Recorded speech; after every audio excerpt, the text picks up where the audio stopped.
about how yours truly ended up being, you know, a guy that gets paid to do. He used to get in trouble in 7th grade. Right? The coolest thing in the world. I was born in Detroit, reared around Detroit and Flint, Michigan. And originally I wanted to be a hockey player. I was a pretty good hockey player.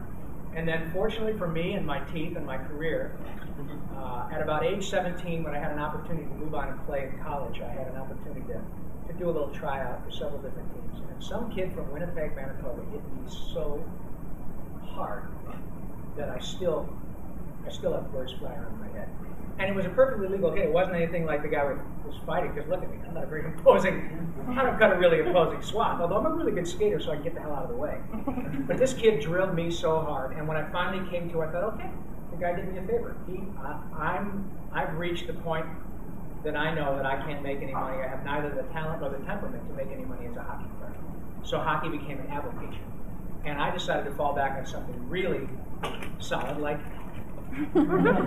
so my second desperate passion from the time I was very young was being a performer, being an actor.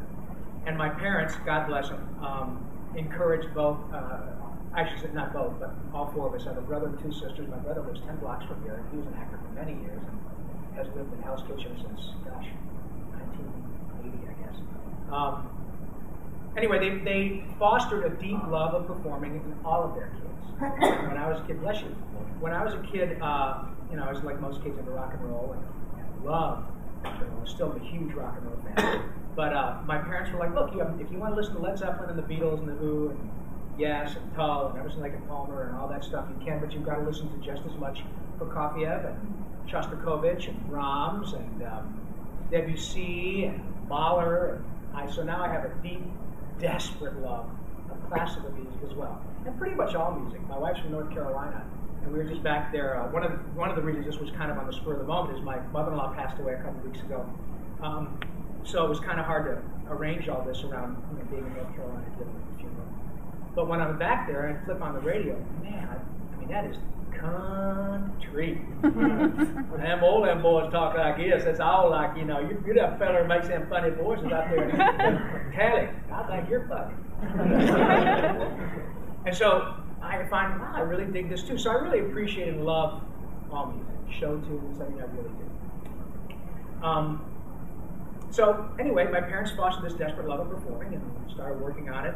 And I won't give you all the gory details, but by the time I decided to move or to really follow my dream, I was probably 18 or 19, and I was going to the University of Michigan, at which I attended for probably an hour and a half.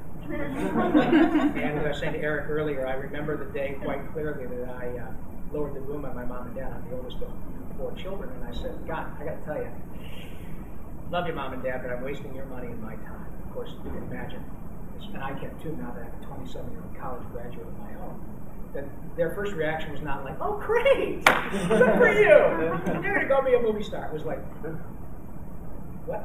And I said, yeah, I mean, you know how much I love to perform, you know how I love to sing and act. Well, yeah, but we didn't think for real. I mean, so if you're going to do this, and many of you who are actors probably have had the same conversation. What are you going to do if it doesn't work out? Well, when you're a kid, you know, it's all about the Jones of performing. It really wasn't about money. It was just about I love, that's it, love, to perform, like you guys. So my parents were like, okay, you know, like, we don't want you to go do something you're not going to apply yourself. It's not an inexpensive proposition to send you to the University of Michigan. But you do understand that whatever money is going to U of M does not follow you to wherever it is that you end up going. So I thought that was a fair enough deal. As I mentioned to my friend Eric here earlier, my dad, who died almost a year ago, incorporated many things into me and my siblings. But the one main thing that my father gave me was the knowledge that nobody owes me anything. Nobody owes me a dime.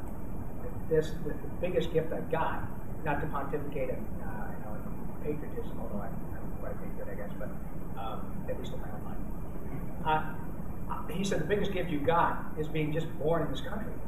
So basically, the world is your oyster. You don't want to go to college? You know, you can go back. But, you know, all my grandparents came through Ellis Island, so it's part of that kind of Midwestern, you know, immigrant mentality, I guess. So, all right, Junior, off you go. Don't let the door hit you where the good Lord splits you, but you're on your own. And so, fortunately, it worked out. I spent a year in a theater company, traveling around the United States and Canada, and Mexico, and Panama, and Haiti, Jamaica. Sorry. Sorry, I had this little minor seizure. Probably going to have a seizure salad. Did you get a rib shot? Thank you. So I spent a year doing live theater around the country and doing improv. Small theater company. I got hooked up in LA through a guy that I knew in Flint. Very dramatic leaving. My parents were on a boat. They had a friend who took them on a boat on Lake Huron, and the ship-to-shore radio had gone out. So they knew that I was anticipating this move and leaving Flint, but they didn't know that I was going to do it for sure. So I left. This guy said, "Man, you got to make a decision." So I said, "Okay, I'm going to go." And I wrote a note on very dramatic on the back of the grocery list. And it wasn't like you could find a piece of paper. So, Mom and Dad, I love you. I'm going to Los Angeles. So I called my grandparents to say, just so when they do know that I've left, it's nothing personal. I love them both, but I've got to do this. So I got to LA and called my mom after they got back from the boat. I said, "Hi, Mom, in LA. Oh my God, I know. Where are you?" I'm in Los Angeles. "But where are you?" All right, blah, blah, blah. We all got it worked out. So I did that for a year. It was an invaluable experience. It was like guerrilla theater. Just, sometimes we perform in churches, sometimes we perform in theaters, sometimes we perform at San Quentin, which was an incredible experience. You can imagine a 19-year-old kid. I was just like a meat market. It was a fantastic experience, but frightening to the bone. But an incredibly valuable experience. So did that for a year, came back to Michigan, and then I found myself, after this wonderful year of traveling around the United States and Canada, working on my acting chops at age 19. At age 20, I find myself working as a short order cook at Perkins Cake and Steak in Grand Blanc, Michigan.